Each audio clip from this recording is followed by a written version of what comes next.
Guys, it's time for Come On, Just Try It. You like Guys. that? You want me to try it? You want to do it again? Yeah, let's do it again. Come on! Just try it. Whoa! That's my new move. I feel like I need. All right, now you do it. Give me a 3, 2, 1. All right, 3, 2, 1. I meant you do it after you say 3, 2, 1. Oh wait, no. You should give me a 3, 2, 1, and I'll do it. 3, 2, 1. Hello, Guys, it's time for Come On, Just Try It. guys. It's our first non-video game show. I don't even know if that's true. Is it true? Probably. Where we talk about things that we're making. If it's wrong, who's gonna look it up? No one's looking it up, folks. You hopefully saw the mini episode where we suggested something the other person has to do. Mm-hmm. The idea of the show is we're just going to chat about it because we're both friends and we want each other to get into our new stuff. I think there's kind of an underlying idea of the show of I think for a lot of things it'll be an understanding that the other person will probably like it. This is a show based off love. Yeah, and for some other things it will definitely just be I'm going to torture you. Yes. Which that's how it be, my friend. That's how friendship works. That's how friendship's working. Yep. So, not a complicated premise, but I hope that you got a chance to check out the subreddit, you got a chance to watch the other video, and perhaps even listen to the albums that we're going to listen to. Yep, we had 2 albums this past sesh, as I call them. I call them sessions too. That's not a you thing. I can't call it that because I'm not sitting backwards in this chair. That's true. Yeah. You can always get real with us if you want. This chair's too hard to sit backwards. Do you want a real talk? Honestly, I'm worried if we real talk, we're going to talk about how broken this chair is. So Yeah, you know. that's fair. I'm like, this is like opium den casual. Yeah, it really is. That's how I like to do it. But I do feel it gives me a cuter sitting position. like I said, I just like comparing it. It really makes you look like you're interviewing a giant. Well, what they don't realize is you're actually 90 miles behind me right now. It's true. Perspective is we're a lot of forced perspective tricks on the show. A lot of forced perspective, guys. How do you want to do this? Does someone go first? Do we say both? Well, of them? first we're gonna explain what albums we listen to. Sure. So this past sesh, Tom C gave me the album to listen to of the Death Grips Money Store, their debut full-length album. It is not their debut full-length. Is it? Yeah. It's their first album? Yeah. No way. Well, they had an EP, but that's not full-length. Oh, yeah, that's true. That's true. I thought Ex-Military was first, which is a heck of an album, folks. I forced him to listen to it. I've listened to it maybe a few months ago, and it's something that I don't think he would have picked up by himself, hence the show. Yeah, that's kind of the idea. D. Marx gave me something that I'm sure he's wanted me to dabble in for a while. I was a virgin to this man except for a few hits. It was David Bowie's Ziggy Stardust and the Spiders from Mars, or what it's called, Rise and Fall. It's a long title. The Rise and Fall of Ziggy Stardust. Known colloquially as just Ziggy Stardust. Yeah, it is the 1973 sci-fi glam rock masterpiece. One would call it a masterpiece. Yeah, it's. But do I? We don't know yet. Yeah, we don't know. So that's kind of the groundwork here. That's what we're dealing with. Tom C had to listen to Ziggy Stardust. I had to listen to The Money Store. I listened to it probably 2.5 times, I'll say, over the course of 2 weeks. Yeah. Because that's the thing, too. We give ourselves a lot of time because between when we actually announce what we're going to be listening to or watching or whatever and when we actually do the show, so that because even the best albums, most of them require multiple listens to like really sink your teeth into, let it get into your blood, let you kind of understand like what the album's coming from. I agree, and it was especially relevant for me with this album. Yeah, I think it was for me as well with this one. Yeah, with there's a big deep dive with 2 listens. There's a lot. How many times did you listen to it? A lot. Really? A lot. Yeah. Well, great. But that's okay. That's not maybe like 4 or 5 times. Okay. Which is not crazy. I mean, it's not a competition. If you felt you got the idea, let me ask you this: why did you choose this album for me to listen to? For you to listen to? So that's a good question. I like Thanks. Not only did I listen to the albums, I thought about other stuff too. I thought about other stuff too. But No, I'm not. It's not judging. I thought about other stuff too, but I particularly like that question. So the reason that I went with this one for you was because I wanted to pick something. Since this was our first kind of go with the show, I didn't want to give you something that was totally out of where your comfort zone would probably be musically. So I didn't want to give you like a musical or anything like that. We get there slowly. Yeah, very slowly. Hopefully. But like I wanted to give you something that was, again, I don't think it's something that you probably wouldn't have picked up by yourself, but something I still think would have been in your wheelhouse to begin with. And this album is very seminal of.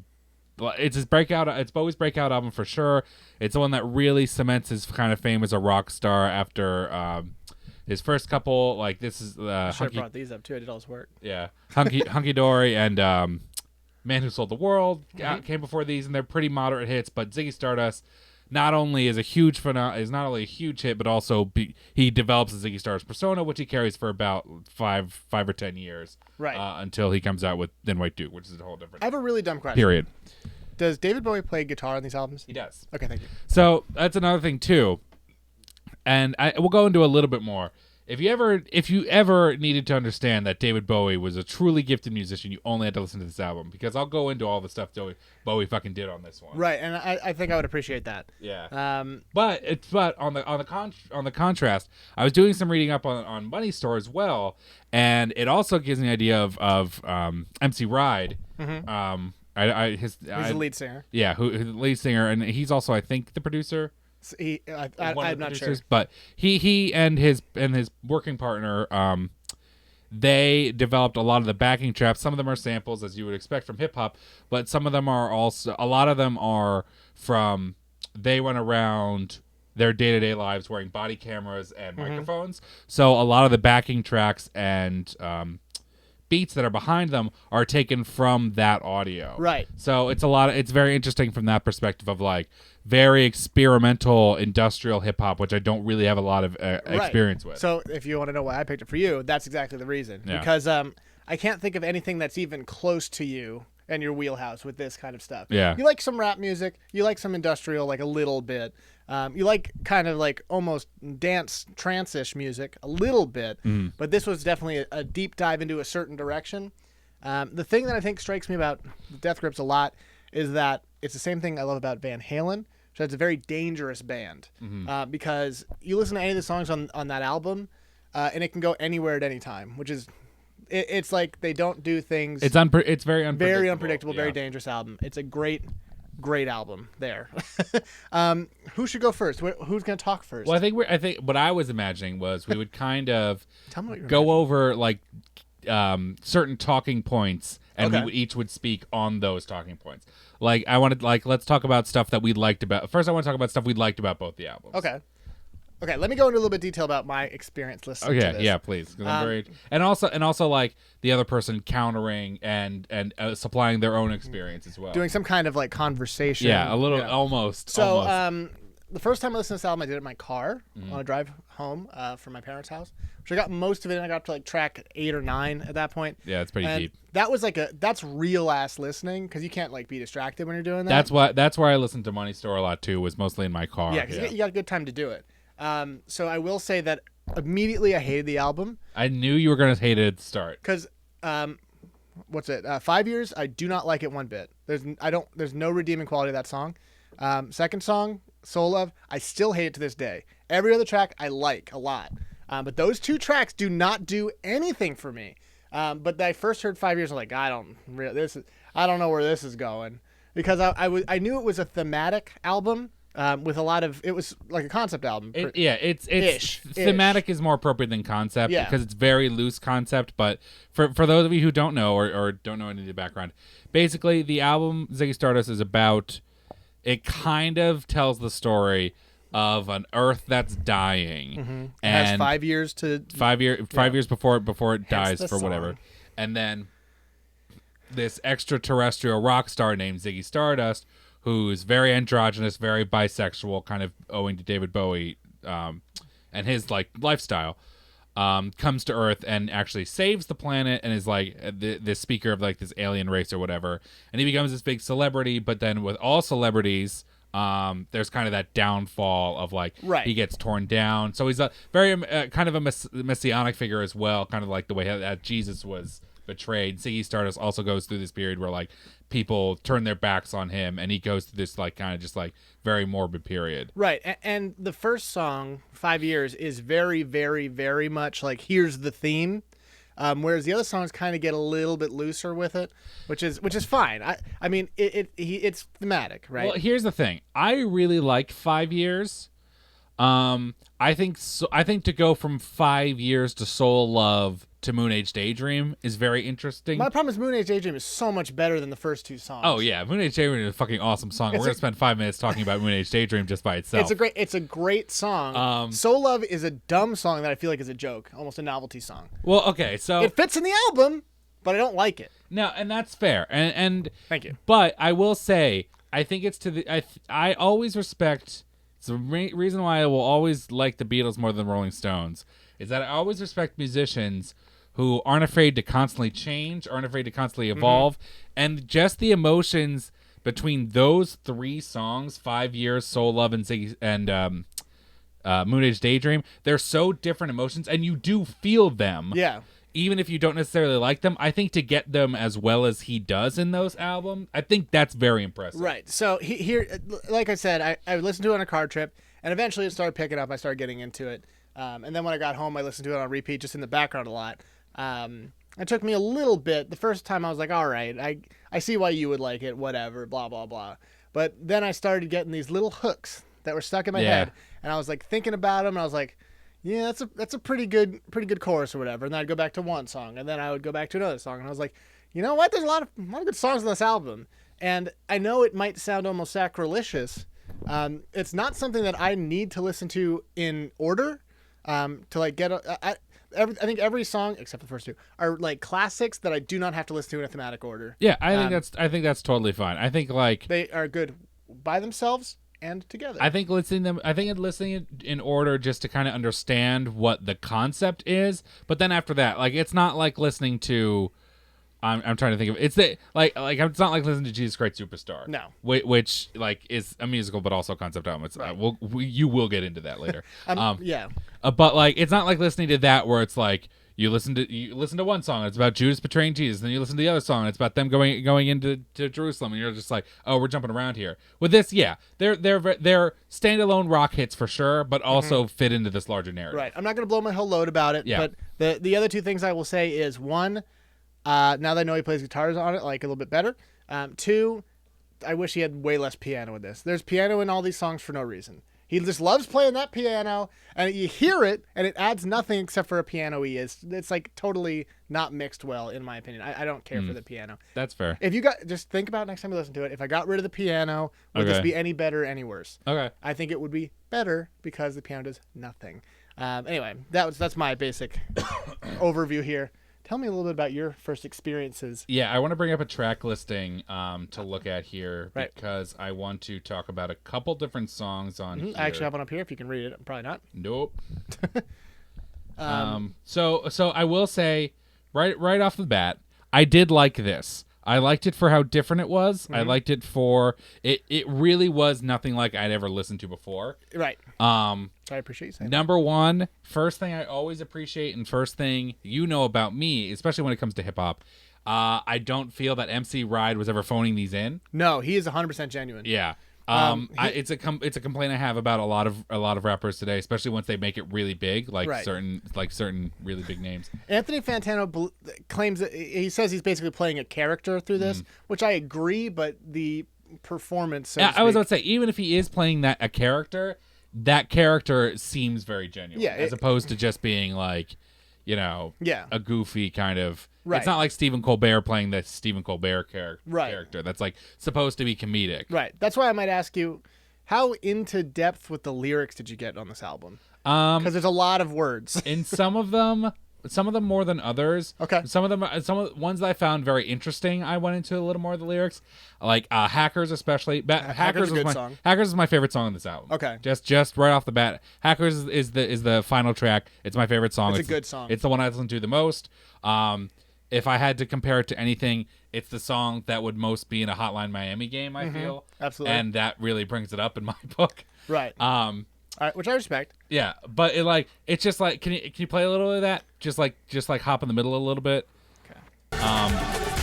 Just because of how fucking how crazy and threatening and just also but dancey it is. Right. It's like so many different things, but this is probably the most dancey song. It's very dancey, but it's also super threatening and it's super dangerous. Yeah, because I was reading the actual Genius lyrics to this, and because I read the lyrics and I went to the Genius lyrics to kind of see if I got any background, and they were talking about the one section is just Yeah, this part's talking about how MC Ride is hunting you down, and he's gonna get you. No, I mean that's kind of what the album is. Yeah. I mean it really is like about him being like a paranoid. I don't know if he's schizophrenic in the album, but he's just all over the place. He's dangerous. He's a killer. He's all these things. And ex-military kind of goes into that a little bit too. Yeah. But it's very dangerous. It's a very scary album. Yeah, this And this chorus is good. Yeah, this part's awesome. It's a good album. It's just good. Yeah, it feels cool to listen to, and it's just like I said, it's very gripping. It takes you immediately. Mm-hmm. It's an album that demands attention, which I really like. Right, and it's just very, very unique. And I'll say demands attention without being like grotesque or like shocking. Right. In a way, like as much as it's different and as much as it's very experimental, it's not like you hear the sounds of like people getting shot and like you know babies getting stomped on, whatever. Because it's not just like, obvious. It's very. It's not shock rap. It's just like very industrial. It's very what's the word I'm looking for? Like cerebral almost. Yeah. Because it's not that he's saying like I'm gonna kill you. He's like, this is what's happening to you. It's like I'm encompassing. here. Yeah. And in case you don't know, this is the oh boy, we got cat throwing up. This is the drummer from Hella, who is a very famous drummer who's pretty much unbelievable. And it's another like techno guy who's very famous. I don't know. Yeah. But they all work on everything here. Obviously all the lyrics are pretty much just MC Ride, but the musicianship is like it's insane. Like I will tell you this, which you might be surprised to learn. David Bowie credited Death Grips with being somewhat inspirational for Black Star. Can you believe that? There's a connection here? That's interesting. Yeah, so they were kind of well known within the industry, I guess, but there's something so different about what they're doing that you really don't hear it elsewhere. Yeah, I mean, and again, I will always give credit, even if I didn't like this album, I think I would have respected it still, just from the perspective of like the effort that obviously went into it was pretty high, and like the cat's doing stuff, guys. Right. The effort that went into it is obviously very high, and the amount of like thought that putting all the tracks and stuff to, I respect that quite a lot. Right. It's not like you could like Kanye West could do this if he like if everyone stopped listening to him. I think that's something else, and like his life went wrong. I think that'll be another album I make you listen to is College Dropout. I've actually been listening to Late Graduation. What's it? Early Graduation? Yeah, I think I've been listening to a lot of that lately because I recently put every album I have on my phone. So there's been a couple of tracks from that. They're all really good. Yeah, no. That's a great album. Fucking College Dropout or whatever it's called that's an excellent album. That's his first one. Yeah, it's really good. But we're not talking about that, guys. Yeah, it's not what we're talking about. I just think that it's something that only these people could really make because I don't know where anyone could have like thought of this mood. Yeah. It's a weird thing to think. But I just think that it's like it's a new level of music that hasn't been heard before, which sounds weird. And I was worried that perhaps it would be a big turnoff for you, because I occasionally played some tracks before we like started shows or whatever, and just hearing a track by itself might be kind of like standalone. It's very off-putting. You're like, I don't like this. One of the reviews I was reading about this album was talking about how like it was very critically well received for the most part. But some people did add that it could be very alienating, which I 100% agree with. Yeah. But I think I think that's kind of the vision of the album in a way of like MC Ride's not making this album for you. No. It's certainly not for anybody. Yeah, it's for him. It's a way for him to express himself, and if you happen to like it, that's your own doing. Right. It's got nothing to do with him. I would like to briefly tell everyone my favorite song, which is I've seen footage on there. Yeah. Here's the deal. First of all, this album starts with Get Got, which is a great song. Yeah. We don't have to go completely into the track list if you don't want to. No, we can go as in depth as we want. There's a few songs that I really love. I do love Hacker. I love I've Seen Footage. Get Got's really good. I'm a big fan of Double Helix. Yeah. And there might be songs in here you never listen to again. Okay, so yeah. One thing I thought was very interesting, a couple songs repeat themselves. Yeah. Like thematically and like with the lyrics. They just like, because you listen to, I think it's like the song before and after Double Helix are like not exactly the same song, but they're the same song. Right. And you're just like, oh, that's... Yeah, it's just... It's something special, is what I want to say. I mean, I just don't know how else to describe. Hustle Bones, I think, and System Blower, I think, are the same song. Yeah, I could see that. I don't know. Did you listen to any tracks outside of this album after listening to this, or did you stay just in the album? I just stayed in the album because Okay. I wanted to make sure that I. But you didn't get confused. No, not that I didn't get confused, but it's just so I was like in the money store zone, as Right. opposed to like, I listened to this album too, and like, I wanted to make sure I got the full attention on this. Mm-hmm. Did you listen to more Bowie? So I will put up this image again because I care a lot about this. So did I listen to more Bowie? It's okay if you didn't. I didn't listen to more Death Grips. I'm trying to remember if I have a different. Like I'm trying to remember all the songs here. Because there's one song that I did listen to that's not on this album. I can't remember what it is. Space Oddity. I listened to a little bit of Space Oddity. Oh yeah, this album really does. Because it's really a space theme album. Yeah. All right, and so here I want you to guess what you think my favorite song is on this. Your And here's the favorite- deal: we all know "Suffragette City" is the best song on here, It's but it's one not, of them. Not counting that, what song do you think I listen to the most? How about that? The song you listen to the most. Because it's going to be a surprise to you. Is it? It ain't easy. It is not in an easy. Do you know that's a cover? I didn't really. That's a cover, yeah. Wow. Because hilariously, I watched the Anthony Fantano review of this album because he's reviewed everything on Earth, and he gave me a little bit of detail about just kind of where it took place in history. Yeah. Because that was my challenge, folks.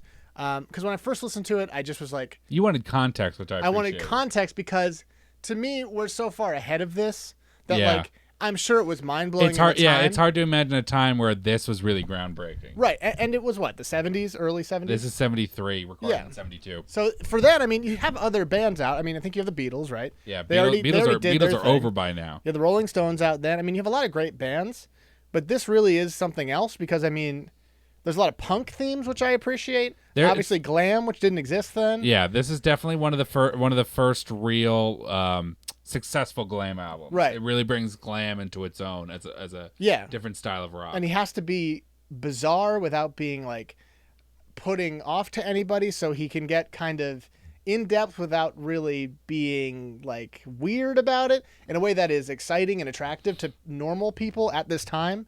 Because people then were probably like, what the heck is this? Well, also it has to do with a big part of the kind of stuff that went around this album. I don't know if the guy talked about this, was also like I think this is the first album that cat cam a little different this time. We can't see it Cat's 'cause- looking at the cam. This is a little different boy. from a perspective of like, I think it's the first album that came out after he said in an interview that he was gay, which he kind of backtracked later in life and said that he was a bisexual, which really pans out a lot more with his like kind of relationships that he had Right. throughout his life. I mean, but did anyone else see that video of him dancing with Mick Jagger in that one music video? Do yourselves a favor. I just saw it recently. It's that music video without any of the music. oh, that's Oh funny. my god, it's good. Well, you know the rumor about the song Angie, right? No, You don't? Oh my god. I don't actually know the song Angie. But it's a Rolling Stones song. It's actually one of the Rolling Stones songs I like. That's why I don't know it because I don't really care. Well, about that's it. fair. I don't like the Rolling Stones either. But By the way, guys, people who say that Rolling Stones are better than the Beatles, what the? yeah, what are what's you wrong doing? with you? The song Angie, which is a song is a sad ballad to a woman named Angie. A lot of By people Angie Dickinson. No, a lot of people think it is a apology to David Bowie's then wife, Angie Bowie, because she caught David and Mick Jagger in bed together. I did hear that story. Yeah. Yeah. So there are a lot of rumors flying around. David Bowie was pretty open about the fact that he was bisexual, but who his male partners were. Obviously, he married Iman in 1990, I think, and they stayed married for the rest of his life. Right. But it's obviously he was also attracted to men, which is totally fine. And but yeah, this is the first time that came out after he said on an interview that he was gay. So it was a lot to Which do is crazy with, then. Yeah. which is a lot to do with his sexuality, and one of the reasons why this Ziggy Stardust character is both very androgynous and very bisexual. And he doesn't back away from that. No, because like in Moon Age Daydream, he kind of talks about like the opening like verse is kind of just how he's this is like all encompassing like. If you want to get funky, baby, I'm the thing to get funky with, no matter what your preference Right. is. Same with Soul Love. He's talking about how like he just loves to love. Yeah, they're like Soul Love is about how all these people are lonely, and then like Moon Age Daydream comes up. 5 Years talks about how the Earth is doomed. Soul Love is about how a bunch of people are lonely. Then Moon Age Daydream comes into I'm gonna save the Earth and I'm gonna get busy with everyone who's lonely. Also, I'm gonna make a fucking good solo chorus. Okay, here. can we fucking just real quick? I was trying not to curse that much. Now I'm just all over it. Can you go to Moon Age Daydream? Can you bring up? I really need after the horn bridge into the double refrain, because that's fucking. I mean, I'm sure you guys know this song, but how late? It was in yeah, right before this part. No, go right before this part. No, a little forward. Yeah. So after this part, so this was one thing I know this was in was Guardians of the Galaxy. It's been in a ton of different stuff, but like, yeah, the horn bridge here, and then it fucking goes into the.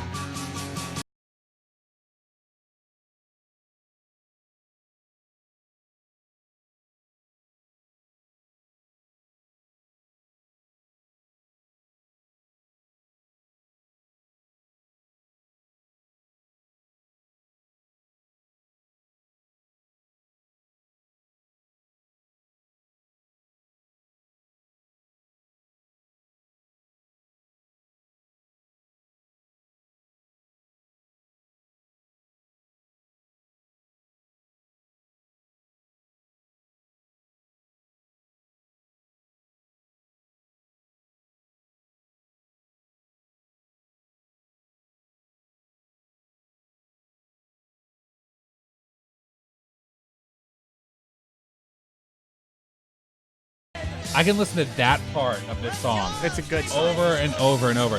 So what I want to talk about also real quick, and I'll let you get back to your thing, is just how much fucking David Bowie did on this album. Right. Obviously, he sang. I think What? Obviously, he was lead vocals. He also did some of his own backing tracks. I think he only played acoustic on this. I'm not sure if he did electric. Oh, really?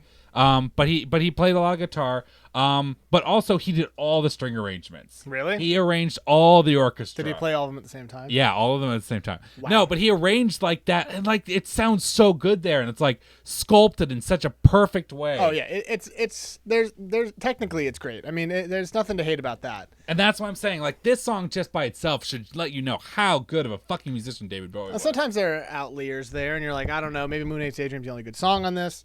But you still haven't guessed what my favorite song on the album was. Okay, so I'm trying to think of what. It ain't easy. It ain't easy. It's going to surprise you. The The audience is desperate for it now. Okay. They're all saying, "Yeah, tell us." It's not Suffragette Tell City. us. No, I mean that is the best song, and I probably would listen to that more than. Is it Rock and Roll Suicide? No, of course it's not. I didn't think so. It's not Starman, is it? No, it's not Starman. Okay. I'm trying to remember what else is on here. There's a track list here that you obviously can't read. Yeah, of course I can't read Let it. me just tell you, the song that ended up. Hold on. I need to look at the thing. Okay. But the song that I ended up going back to the most, listening on repeat, and singing along to the most, and it was in my head for the most amount of time, and I'm vamping. Guys, this could have been a podcast, by the way. It's true. It could have been. I don't know why it took me to the concert movie when I just went the. There's a concert movie? Yeah. That's probably pretty It was good. it was released as a 10-year. It's 10 years long?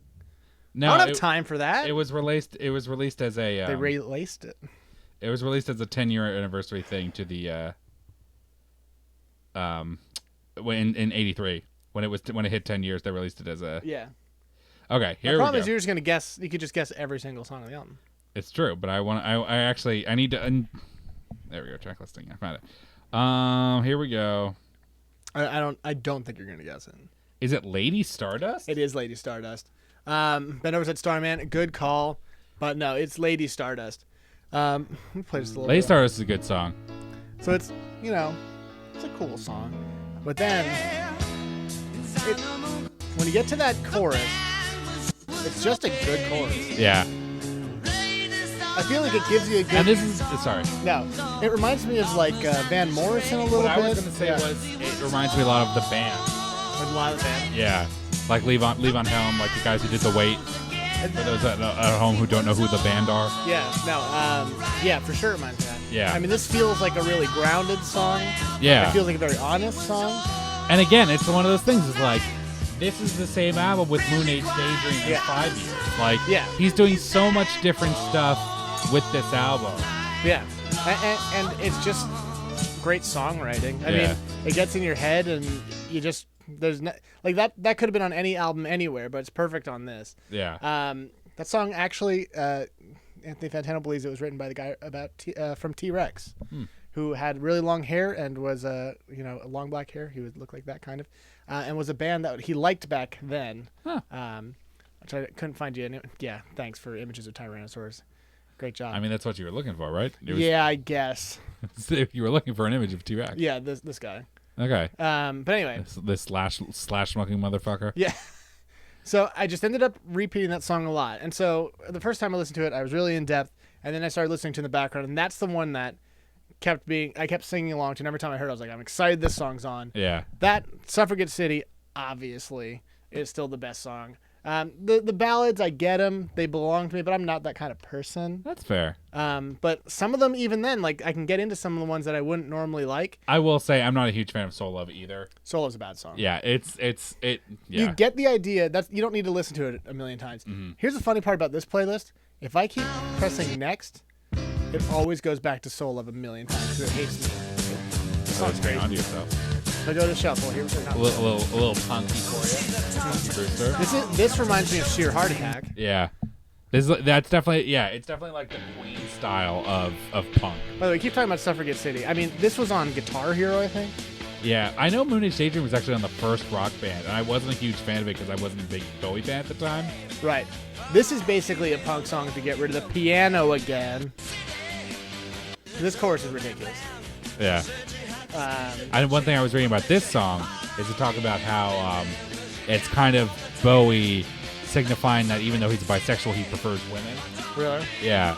I can't really place this song in the thematic part of the album though. Yeah, there's some outliers for sure. Because this one, you're like, okay, it's just a good song. Yeah. But like you can tell like the theme was kind of, he was like, all right, it's still compared to something like Rock and Roll Suicide, which pretty obviously. Yeah, I mean, all like Hang On to Yourself a little bit. Yeah. It Ain't Easy as a cover, so it doesn't really fit in there.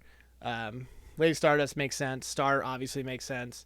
But like you don't even need that kind of thing like that. You don't really need a theme. Well, that's why I think it's like it's kind of the way that like Leviathan is a concept album, but it's very, very loose. Right. Where it's like these songs definitely have to do with the theme of Ziggy Stardust, but like not every song in Leviathan is about killing whales. Sometimes it's about like other stuff. But like this one's about Queer Quag. Here we go, doodly diddly Yeah. A lot of theme songs are not always related. That's true. When I think of concept album, I do kind of think more towards a Leviathan, which is mostly there. Yeah. I mean, also, I would say, interestingly enough, I think Ziggy Stardust is one of the weaker songs on this album.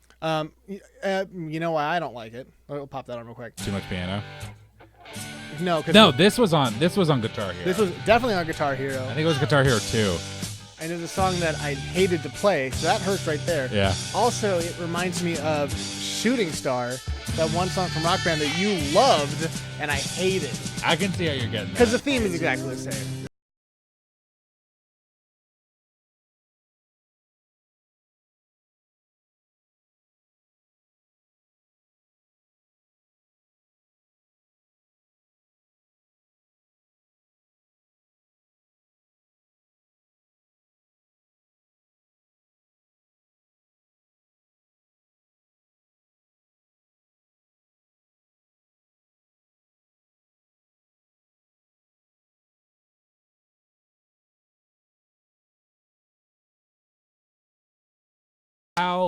I think that's the thing I respect almost the most about this album is just the amount of emotions that it can evoke from someone.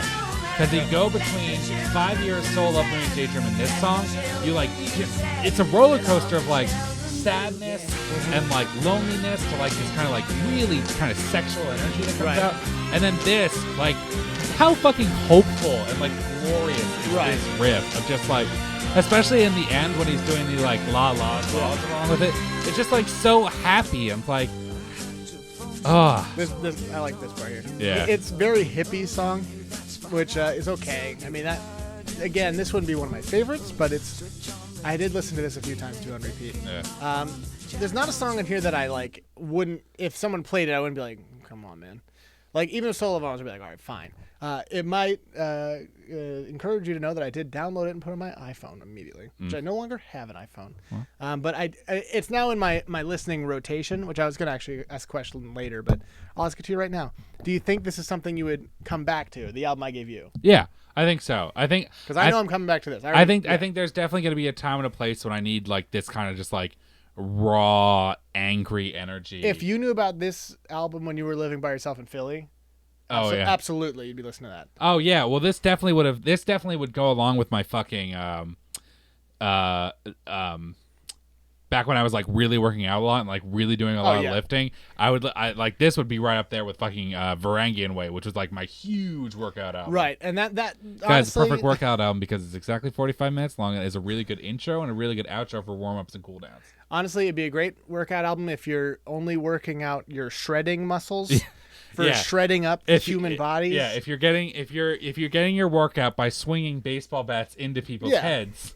And the thing about the money store is it's not like violent. It's like afraid. It's like a cornered animal more than it is. I think that's very fair. It's not a predator. It's a frightened prey. It's reactionary. Yeah, it's the way that the Cape buffalo is actually the most dangerous of the 5 big animals in Africa to hunt, because when it gets dangerous and when it gets cornered, it becomes very violent and its horns are very sharp. Which I want you to think about any album in your personal life where that can be used to describe it. So, what other Cape Buffalo albums are you listening to right now?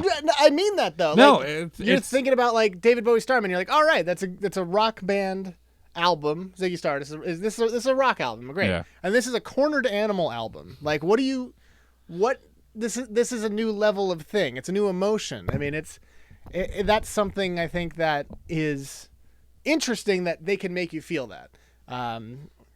You know what I mean? Here's an interesting thing I was also reading about was how some people think that, I don't know if he covered this in the video. Some people kind of think, especially the I've seen footage song, kind of speaks about how. No, that's fine. Kind of speaks of how black people are seen by law enforcement.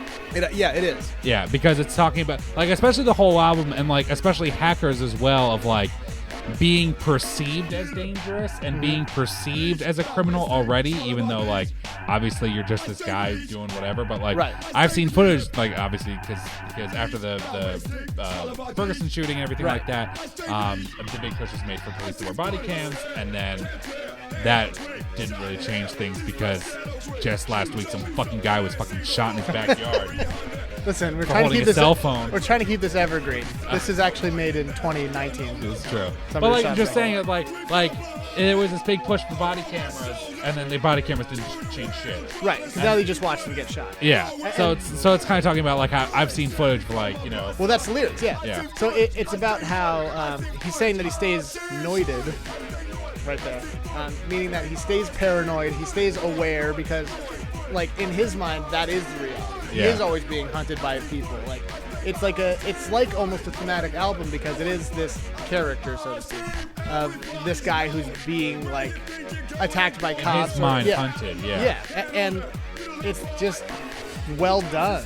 I mean, it puts you right there, and even the way the music is, like, I mean, there's not a Death Grips album where the music's like dramatically different, but like you get that feeling with kind of how the music is off-putting. Yeah, you know what I mean? It puts you like, I think just like the tonal dissonance that the backing tracks provide, and just like the loud, abrasive nature of MC's Ride's vocal style, like very much puts you in a place where you're very uncomfortable and very kind of just out of your element, which I think is a big feeling that this album tries to evoke. Right, and the other thing is like it's not unfun to listen to, which you're like, well, who cares? But like, so it kind of gets that. It's an attractive album to want to hear. Yeah. So like, it's still good, it's still dancey, and it kind of makes that like world feel like it's dangerous, but I also want to be there. You know. Yeah. So I mean, Ex-Military is another album. I mean, this is their starting, like this is where they first started, and this is just a scary video. I mean, you played this one before. Yeah. So this was from the first thing, but this was like a big meme for a little bit. But once you kind of understand why he's making music like this, you're like, all right, this all makes sense. But it's like so real. It's good. I mean, you compared it to, and I really like this of like, not from a music standpoint, because obviously this is much more industrial than the thing I'm going to say. Yeah. But you compared it to like a rap punk movement almost. Yeah. In a lot of ways of like just, as much as rap just at its core is like very kind of subversive and kind of like against the man. This is even more so of like the status quo is fucked, and like I am being fucked by the status quo, therefore the status quo is my enemy, right? And the status quo is actively hunting me. So like if all of society was hunting Mr. Death Grips, that's what this album is kind of is. Right. And let me go into that theory a little bit. So I'm full of fun theories, guys, in case you don't know this. But so rap music. You think MC Ride killed JFK? No, he was probably not born yet. He's probably younger than us. Probably. That's not true, I don't think. But so basically, the idea I was positing to him, D. Marx, but I'm Tom C, in case you don't know that, was that rap music is now, let's say rap music is rock music now, right? Yeah. So eventually, rock music had this thing called punk music because rock music became this bloated, commercial, corporate thing where they would make, you have bands like Kiss who, they're not letting out emotions in rock you every day. I think a band I always go to is kind of representative. This is Daughtry. Yeah. So I mean, it is just like it's made to be consumed by rock fans, right? Yeah. So then punk came around, which was raw expression, which with guitars basically. Punk people were like, it doesn't have to sound good. It has to be music, and I have to get out my emotions. It doesn't have to sound good. It has to sound real. It's like I was raised with Led Zeppelin, but I know I'm angry, and I can't just play Led Zeppelin, and I can't really play guitar that good, so let's do this. So, like, the Death Grips, right? They, probably listened to a lot of music in the 90s. They probably heard, like, Dr. Dre, probably heard all these people, and they're like, okay. NWA, Public Enemy. Yeah, I mean, they heard these bands I are can name like, drop too. Yeah, there you go. They're like, all right, that's what music is. That's what rap music is. But I have these emotions I have to get out, and the way those songs are presented to me do not get out my feelings in a strong enough manner. So they had to kind of separate into their own new thing that is completely commercially unacceptable, but it is the art in its truest form, right? Mm-hmm. So there's still music to it, and there's still thought to it. And the concern is that somebody who's from the outside would hear this and go, well, this is just bad, right? Yeah. Which is what happened with punk, too. They go, well, this is just badly. These people don't know how to play music. But it's actually, like you taught me at the beginning of the Sonsofvidya, folks, that art is just the expression of emotion, right? Mm-hmm. That's what this is. I mean, it is in the rawest form, and, he knew rap. He was raised on rap, and that's how he expresses himself. So It's very punk, which I think rap music is going towards that direction. Like, trap music is kind of almost punkish. Yeah. Like, you have all this new stuff that's like, this is bad. You see it and you go, that's bad. But it is just the evolution in a way that is simplistic, and people who are less skilled don't need to be as corporate, don't need to be as presentable, making music that way. Yeah, it's kind of like the way that, like, I think you kind of start that with the very very astute observation I feel like I made a couple weeks ago where I talked about how Get Low and like crunk music, it's kind of like that proto trap music that's coming out now, of like because like Get Low is like a fine song and everything. It's a fine song, guys. But like it feels lazy, but it's also like very dirty and very like expressive, and also like what's the other song I'm trying to think of? What's the actual song that they were parodying with Please Let Me Show You My Penis? I didn't know they were actually parodying a song there. Oh yeah, they absolutely were parodying a song. What would that be?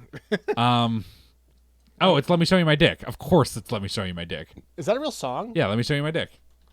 That's not a real song. That's not a real song. I'm pretty sure there's a song called Let Me Show You My Dick. No, you're talking about this song. That's great. No, it's not Let Me Show You My Dick. This is what we're talking about here. I don't know what song this is parodying. If he finds it, if you guys know it, post it. Are you guys taking suggestions? Sorry, I believe it is My Dick by Mikey Avalon. It's got to be that. Oh, I remember that song. We watched it. Whisper song. Thanks. Anyway. Yeah, I mean, that's true. Yin Yang Twins, yeah. Yin Yang Twins. That is, yeah, it is that song. It's Whisper by Yin Yang Twins. Oh, okay. All right. Which, this seems to be a very pornographic music video. Oh, this is the exact same song. Yeah, so they were pairing this song. You mean the song sounds exactly like? Hey, how you doing, little mama? Let me whisper in your ear. Tell you something that you might like, dear. Got a sexy body in your I have to listen to this. Hold on. mind if I touch you and see if it's soft. No, I'm just being, let's just say I can. This is very uncomfortable for me. Real nasty man. And they say your closed mouth don't keep me. See, here's the thing about this that I feel is like, I think this is expressing another kind of emotion, and like, I mean it seriously. I'm like, Yeah. I think this is expressing another kind of emotion again through the only way that this arguable music group knows how. Dude, great job, Bendover, for knowing exactly what this is. Thank you. Yeah, they really pulled my ass out of the fire on that one. That's what it is. I didn't need the edited version of this. No. Oh, what's that? Genuine Tony? We'll watch that later. Anyway, yeah, I mean, so I feel as though... But yeah, what I was saying was that that is kind of like the proto trap that we're kind of coming into now 10 years later. Right, which people hate rap music because they feel like there's no talent involved. And they're white. But it is evolving in a way that is parallel to how rock did, but in a way that it's seen rock and it hates it. That's what rap music is. And I feel like they're taking that stuff and moving in a way where they are so upfront with their expressiveness that they can't be apologetic the way punk sometimes was. Mm-hmm. I know this sounds really wanky, but it all comes into why I think this is a good album. Because I challenged you with it. Like I said, I wanted you to hear it. Yeah. I wanted you to see like where I'm coming from on it. Because you hear just a song like I've Seen Footage, and you're like, all right, that's a good song. It's a rockin' song. Yeah. It's a dancey song. This guy's seen footage. And just from the outset, you're like, all right, I could listen to that. But then once you like know the things around it, you're like, all right, this isn't just whatever. That guy has seen footage. He's seen a lot of footage. Anyway, I'm wanking too much here. But anyway, yeah. So I don't know. I wonder if you would explore more Death Grips. Yeah. I don't know what's like Death Grips though, because I want to be like, oh yeah, and then you can go try out blah.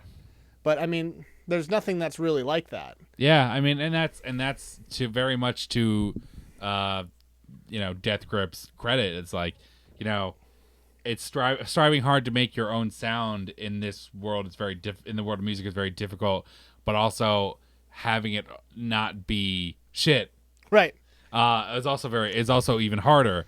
So to do that well, is very impressive. And it's hard to do. And the fact that other artists, like I was happy to hear that David Bowie did it, where he actually liked that album. Well, why don't you bring up Black Star a little bit, and you'll kind of get just like the first song. I have to turn off Let Me Show You My Dick by Yin Yang Twins. It's called Whisper. Oh, sorry.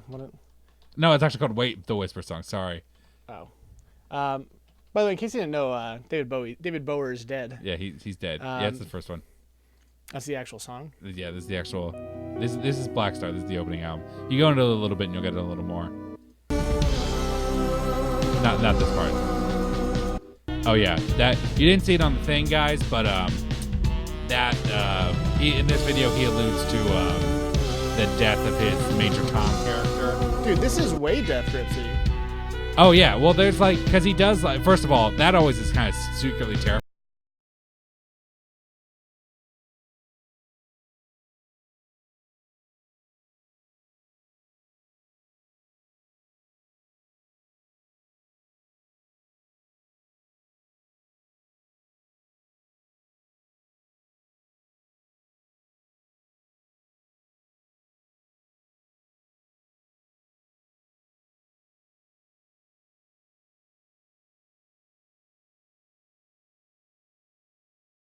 So yeah, so I was inspired to dive a little bit more into David Blaine's music after this because I kind of wanted to get. I wish the cat cam was on this. Well, put the cat cam on it then. I can't get up. Okay, because I wanted to get an idea of what he was all about because I don't take this lightly, guys.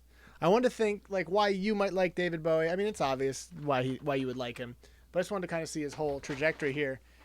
Black Star is a very sad thing for an album, but it's also it shows off that he was otherworldly. Yeah, and he always maintained that.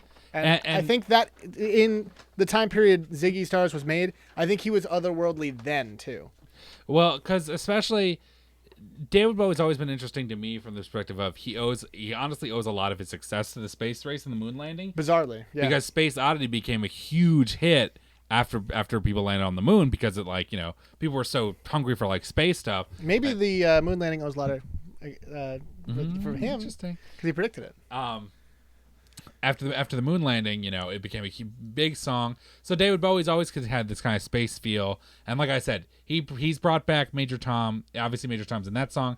Major Tom comes up in a song called, I believe, Action Man, in one of his later albums in the '80s, and then in this music video, explicitly, there's shown an astronaut. Skeleton in an astronaut suit on a planet, right, and like an alien looking at it, and that signifies the death of Major Tom, which is obviously more prescient because it's David Bowie's last album, and he actually was making this while he knew he was dying, right. So it has that element to it. Yeah, I mean, it's clear he was put here to make music. Yeah, I mean, the talent there is obvious. I mean, I joke about how I say Ziggy Stardust is semi-biographical. From the perspective of like an alien coming, Is the joke the word semi? Yeah, like this bisexual, super sexy alien coming down and like saving mankind with this rockin' music that everyone loves. Like, I think to a lot of Bowie fans and to a lot of like casual listeners of Bowie, I think that's the way they always kind of like to imagine him as like this. Not like, I don't think anyone expected him to die. I think everyone expected him to go back to his own planet. Right. I don't know if I asked you. Did I ask you why you wanted me to listen to something? Yes, I did. Yeah, because I talked about how I think it was something in your wheelhouse, but something that you wouldn't go out and listen to. Right. Yeah. What if I didn't get it? What if I didn't understand this album? How would you have convinced me to like it? I don't know if I could. I don't think if you. What if I was like, it just sounds antiquated? That's what I thought at first. When I first listened to it, I was like, it just sounds old, man. If I hadn't listened to it a bunch of times, I would have said, it's just. And that's why I want to give us plenty of time for these albums. Yeah. Is that because I understand that this album's almost 50 years old, which is crazy if you think about it. Yeah, it's 45 years old right now, and God.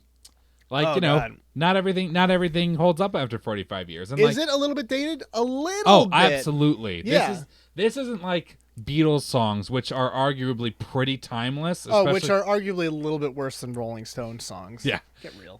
Especially a lot of Beatles' later work is pretty timeless and could have been, and a lot of the songs could have been made today. Mm-hmm. But Glam just in and of itself is very fucking dated. Oh, yeah. Yeah. It definitely speaks to a time, but yeah, for sure. Like, you're not going to hear people doing like songs like that nowadays, and like you're never going to hear that sound again, and that's totally acceptable. Right. But you have to imagine for the time what music was, when it's a little before disco starts becoming big, but it's after the death of the Beatles, and then Rolling Stones are still on the scene, but like Led Zeppelin's kind of out there too. Right. But there's still this kind of dangerous third party that still could be involved. Right. And that ends up being kind of what Bowie ends up being. Right. And it was a huge priority of mine at the beginning to understand the context around this album when it came out. But then once it kind of all faded away because it is just a good album. Yeah. I didn't have to know where it came in because all the songs were still catchy. They were still rocking. They still sounded good, which is hard to do for an album like that. It's kind of one of those things where obviously Rush was done. It was still kind of a thing during this time period, not quite hitting Rush? their stride. Yeah. Really? Yeah. Oh yeah. Their first album I think came out in '69. They've been around for a long time. They've been playing music for over 50 years. Yeah. I'm pretty sure their first album came out in '69. I don't think Neil Peart joined the band until '74, but that shit's old. Yeah. But regardless, this is before, I think this was kind of the album that people who would go on to prog rock had to kind of plant their flag 100%, 100%. Of you didn't like disco because you liked rock. You weren't a huge fan of Led Zeppelin because you didn't read Lord of the Rings. And it's also pretty simple.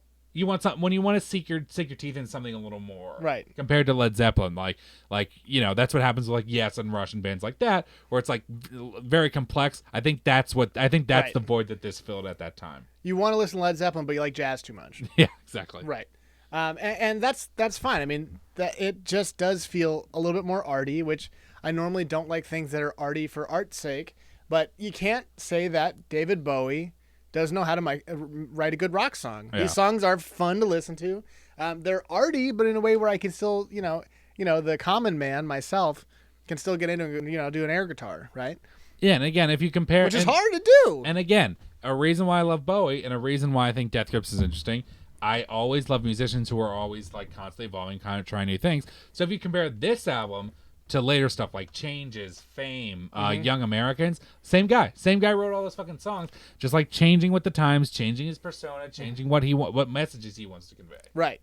What would be the album you would tell me to listen to next by this guy? By this guy? Yeah. What's his name? David Mustaine. It's funny. His birthday is actually David Jones, and he changed it because David Jones is a member of the Monkees. Right, and he had a Bowie knife collection that he was really into. I just love stabbing people. That's so big. I just love stabbing people. I think Young Americans is a good one, just from the perspective of like, really, 10 years later. So you're in the 80s. You got a lot of that like kind of dance electronica. I mean, if you want to listen to more Ziggy Stardust, you listen to Aladdin Sane, which is the one that comes out. Apparently, that's a pretty well-received album too. Yeah. Well, it's what's the one, on that? I know there are songs that are on that album. We can't confirm this at this point. Can't confirm. There may or may not be songs. Let's get real. We don't want to give fake news on the show. Yeah, but it's the album he made when he was on tour in America, and described as Ziggy Stardust Goes to America by many. Let's see what we got. You have Genie, which is an okay song. I don't know that song. Chocolate Scene, here we go. I sound like you said Chocolate Scene. That's my new. Oh, I shouldn't lay back like this. You guys can see a lot of the. Oh, apparently, Let's Spend the Night Together. Did he do a cover? Yeah, he did the cover of Let's Spend the Night Together. We're gonna move back up. Genie. Moon Age Daydream, was that on there? That's a great song. It's a great song. Yeah, not as many hits, but like I think critically well received, but not as many strong singles. Okay, what do you think is the next biggest hit? Or what do you think is the biggest hit from David Bowie that's not on this album? The biggest hit from probably Fame. That's not Space Odyssey. Yeah, it's not Space Odyssey. Probably 3 or 4 contenders. That Fame. Yeah. Let's Dance. Let's Dance is a bad song. Dude, Let's Dance is a great song, and again, showing David evolving with the fucking times. Yeah. Fame, Let's Dance, Changes. I always think Changes is a song by Tupac. Yeah, it's not. Are you sure it's not? Yeah. Tupac, I don't think this Black Star shit's crazy. I'm interested in that. Oh yeah, and Black Star was well received as well. Like, well, yeah, because it's unbelievable. Yeah. Do you remember this song?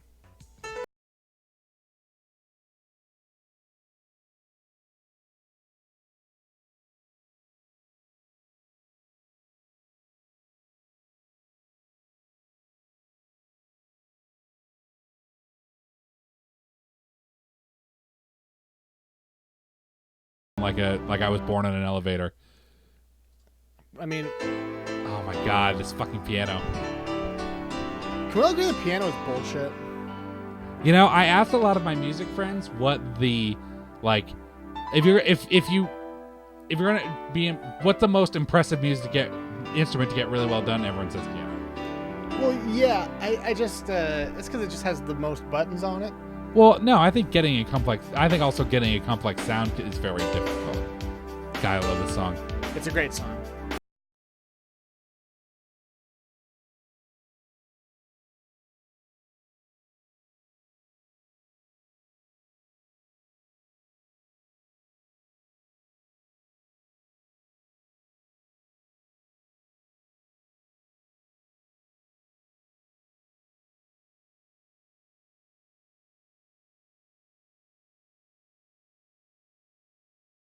Kind of 80s is like pretty much in it's impenetrable for me. Yeah. Because I hear it, my head turns on. Because it reminds me of being hold on.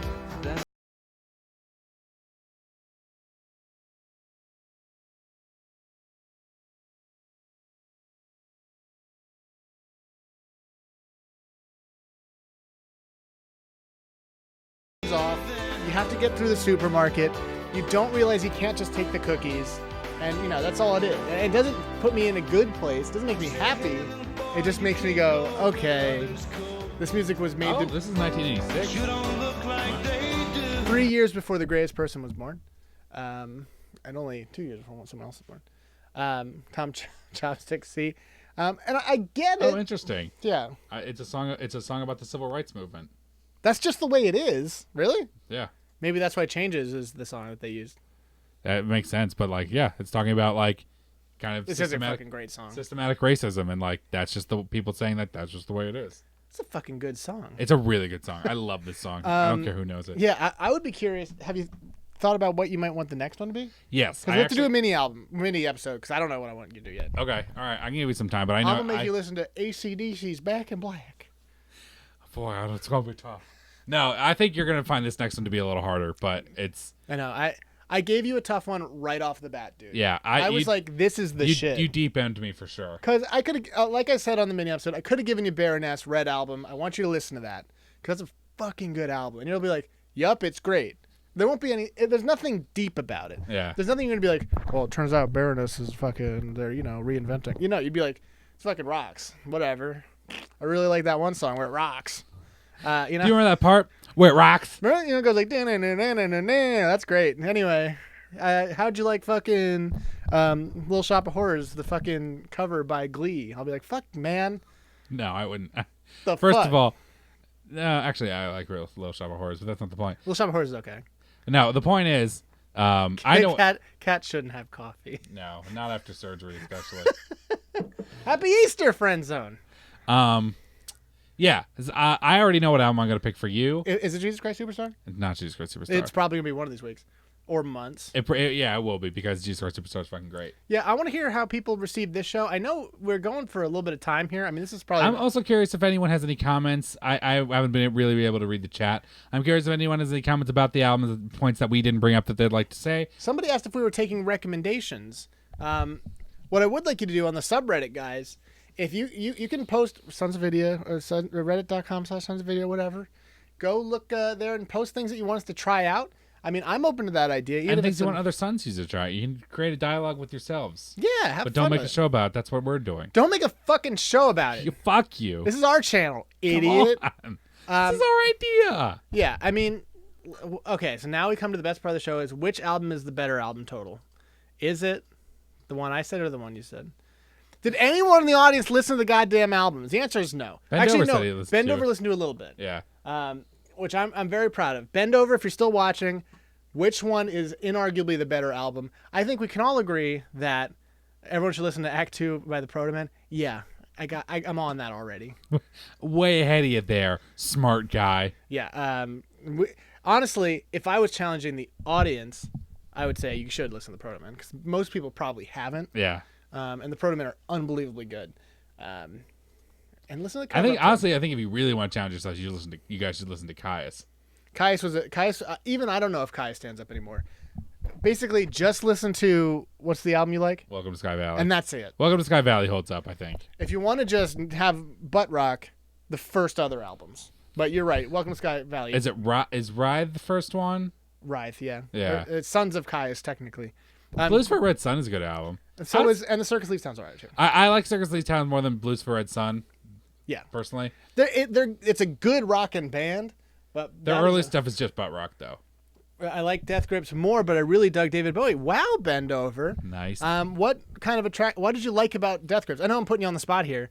There's no dumb answers, but I'm interested in seeing that. Guest host Bendover over here. Well, that's what's the point. I wanted to have a little bit of a dialogue. That's why we here. wanted to stream it so that people can be talking to us. Because honestly, I think if somebody hadn't listened to either one, I feel as though the Money Store is a lot more relevant. It's a lot more now. It's a lot less antiquated, obviously. If you're not a rock fan, obviously you're not going to be into David Bowie as much. Zygmunt Stardust. Yeah. And so this is just kind of it kind of feels like you can listen to it and be like, all right, I know where we're at. And that's not to say the other album's bad, but I do feel as though I had to put myself in that place more to get into the Ziggy Stardust. And I did like that I listened to it. I like that I listened to a David Bowie album because I never did before. Yeah. This was really my first one that I listened to really in depth. I think he's important. I think it's valuable to get that experience because I do think he is like he's a rock icon, obviously, and a valuable one. He's not like a bullshit one like Bruce Springsteen.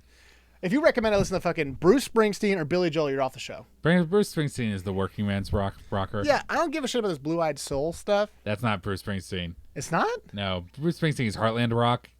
Same thing with Bob Seger. All right, I'm actually gonna put you in your place because he's definitely that. Blue-Eyed Soul is like Hall & Oates. You might be right, actually. Roy Orbison.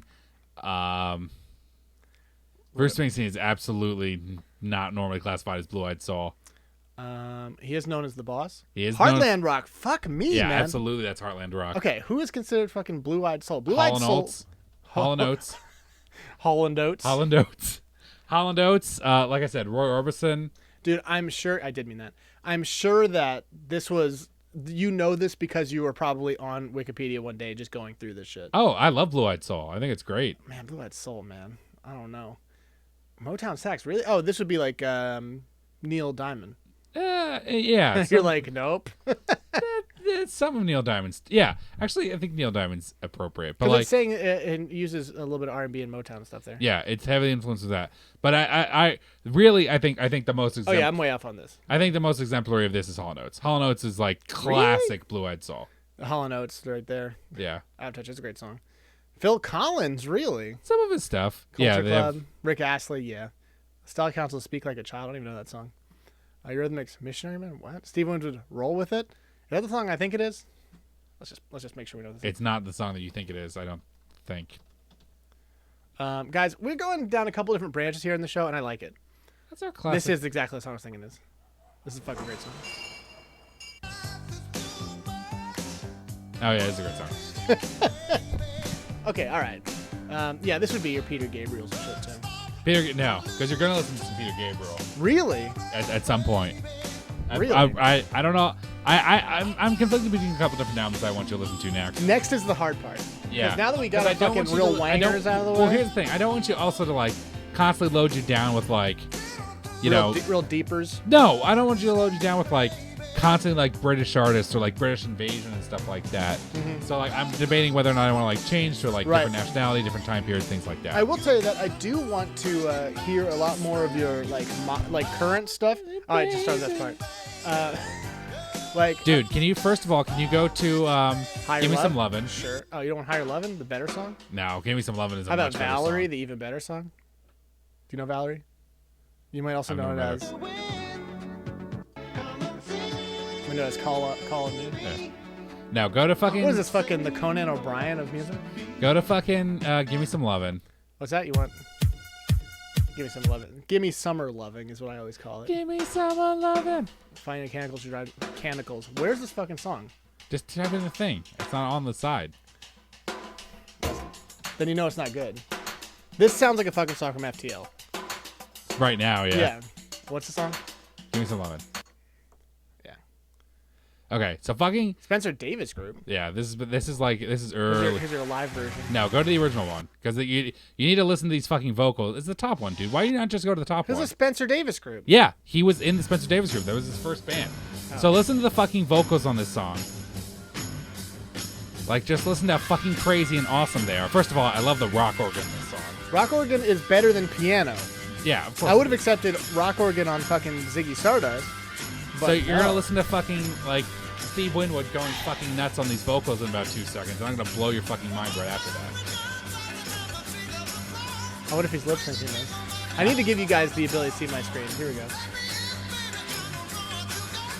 So listen to these fucking vocals, right? Listen how awesome this is, right? Yeah. 17 years old, That's crazy. right? Like his voice is so fucking good, and he's only 17 when he's in this band. Yeah, that's a ridiculous. Listen to those fucking pipes. That's a ridiculous song. Yeah. This is the thing about the 70s. They always like can't pretend to like anything. Yeah, he's real like. There's ambivalent another about band it. like that. It's what the fuck is that one song? Is it the Zombies? No. Hold on, I almost had it. Talk around it. That's what I like about you. Oh, okay. So this Is that band the Romantics? it is Romantics. Yeah. So this song, they don't look like they're having any fun, and then they just sing a song, and then they also made this fucking song. Yeah, that's right. I think we found out this time. Yeah. Listen to Peter Gabriel instead.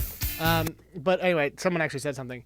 I guess I just haven't heard anything like Meister before, but I kept coming back to it, so it got me hooked on the album. It's just a weird album that is also enjoyable, and Yeah. that's kind of how you initially would receive it for anybody, I think. I think that's fair. It's a weird. It's like, it's. I don't know.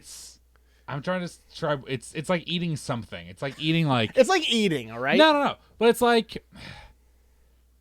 It's like eating like dirt. I think it's like eating jackfruit, where it's like it smells bad and it looks weird, but you're like, oh, this is actually really good.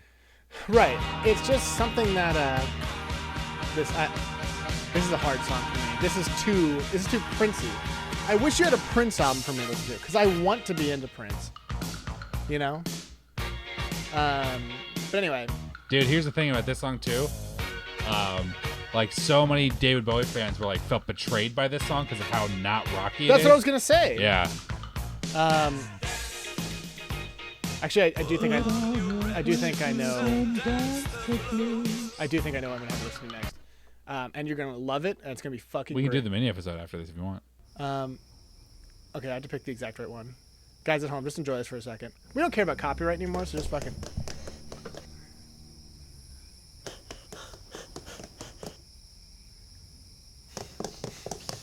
It's so funny.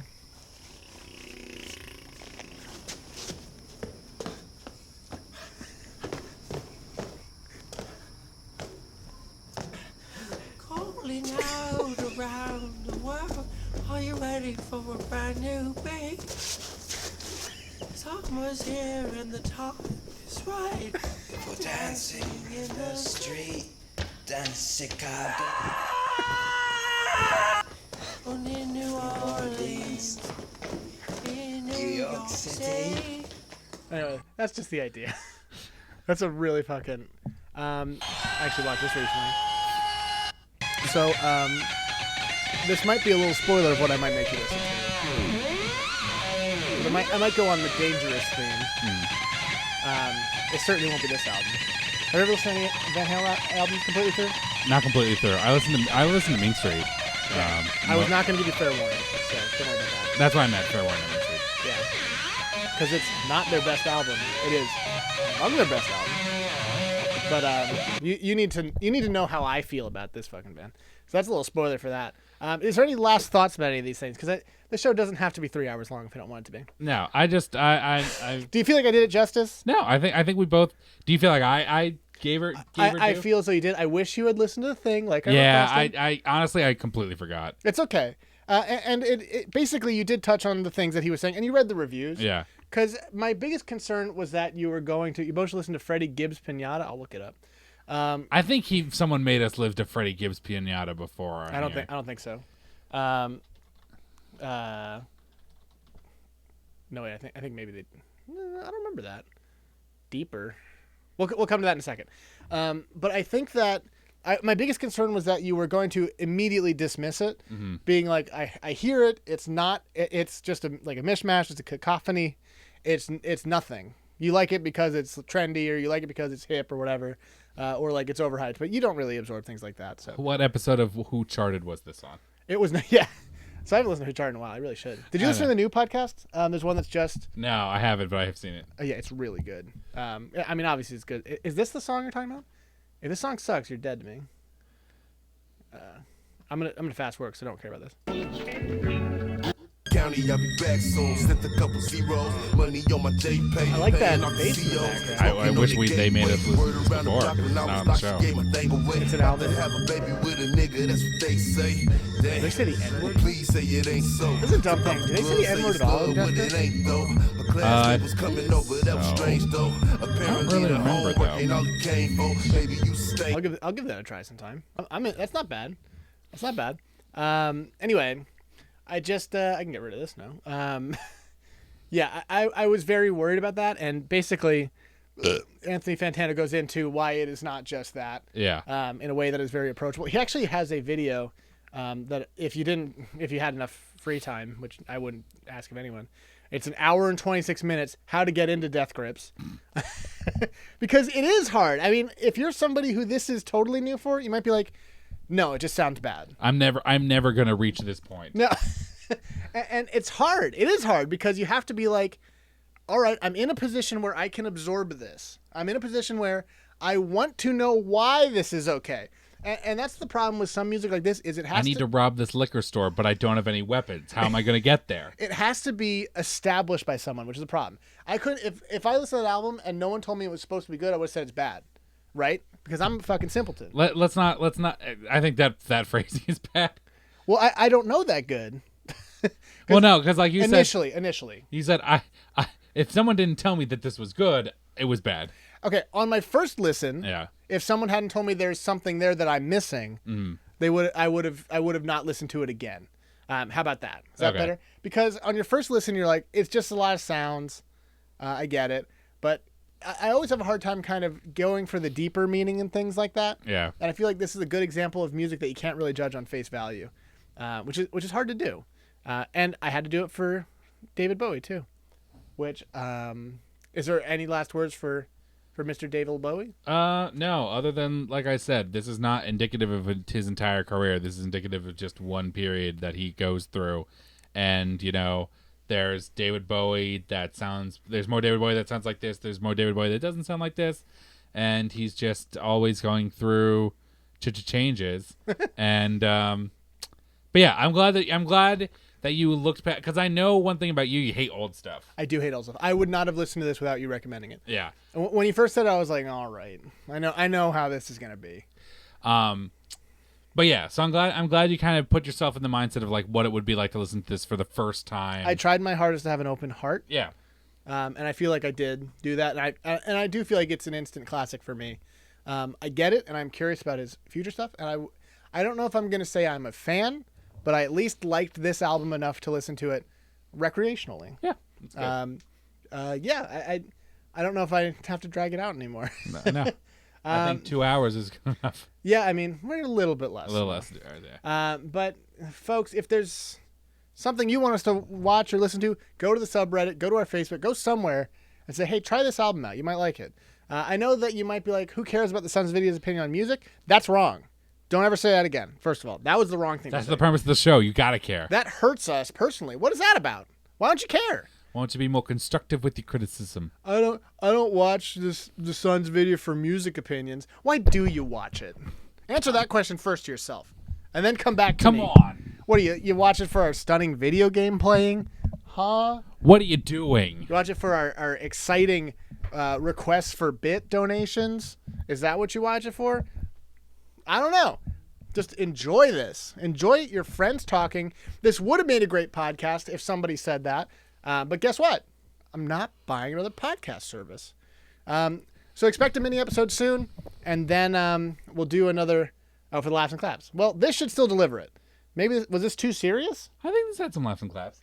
I think it laughs and claps. We listened to the Whisper. We listened to the Whisper song by Yin Yang Twins. That's true. I'm gonna listen to that after. I feel like that fucking brings many laughs and claps. Yeah, it's an exciting show, and if some people want to, they can listen to it while they fall asleep, which is what I would do for a 2-hour show. But anyway, thank you for watching. Thank you very much. We will be back shortly with a mini episode, and again, please listen, and it'll be about another 2 weeks until we get back to it. Is every 2 weeks? I think that's a good time period. Sure, whatever. We'll see you then. See ya.